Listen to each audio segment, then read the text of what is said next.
السلام عليكم، يا رب تكونوا بألف خير وبسعادة. وحشتوني جدا، وحشني قوي قوي ان انا اعمل لكم فيديوهات، بس كنت بحضر لكم لأهم سلسلة عندنا في تعلم الانجليش.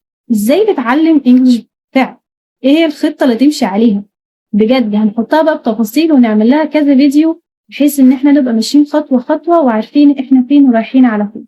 الفيديو ده ان شاء الله هيكون مفيد لاي حد عايز يتعلم اللغة الانجليزية او عاوز يتعلم لغة ثانية، لان احنا ان شاء الله برضه هنقول ايه هي الخطة اللي تمشي بيها بشكل يومي، وايه هي الخطة البعيدة اللي تمشي عليها على مدار شهور او سنة، او المدة اللي حابب تحطها لنفسك بحيث ان انت تتعلم اللغة في اقرب وقت. كمان الفيديو ده هيفيد جدا المدرسين اللي حابين ان هم يساعدوا الطلبه بتوعهم، لو هو مدرس مبتدئ مش عارف يعلم الطلبه ايه. ان انا عندي حاجات كتير قوي، انا عندي جرامر وعندي كلمات وعندي تنسز، عندي listening وعندي reading writing. طب اعلمهم كل حاجه ازاي؟ طب ازاي اعرف ان ده مستوى كذا؟ ازاي انقله من هنا لهنا؟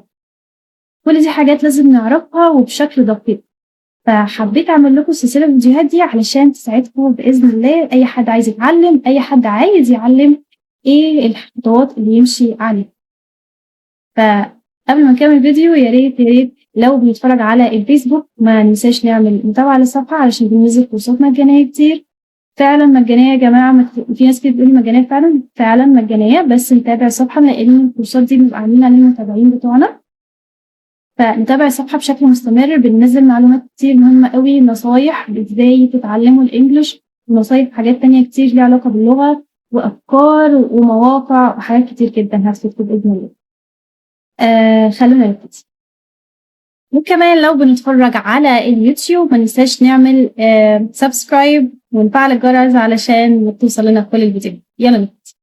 اول حاجه عندنا لازم اكون عارف ايه هي اقسام اللغه، ايه الحاجات اللي المفروض تتعلمها علشان اقدر اقول انا بعرف اتكلم انجليزي، او انا انجلش سبيكر، انا معايا اللغه الانجليزيه. لازم اكون عارف الاربع اقسام دي، اللي هو الريدنج القراءه، الرايتنج الكتابه، الليسننج الاستماع، والسبيكينج التحدث.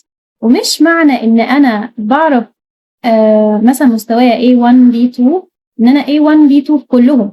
ممكن اكون مستواي عالي قوي في قسم ومستواي قليل جدا في قسم.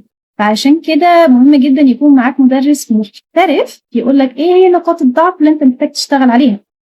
يعني مثلا انا شايف ان انت كويس جدا في السبيكينج، اوكي هديك سبيكينج، بس هنركز اغلب وقت الحصه على الرايتنج بحيث ان انا اقوي الاثنين عندي.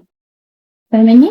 نيجي بقى نشوف ايه هي اقسام، قصدي مراحل تعلم اللغه. اول حاجه زي ما قلنا الاي 0، ده حد لسه بيعرف الكلمات بسيطه، شويه ارقام على شويه حروف، ده زي مبتدئ.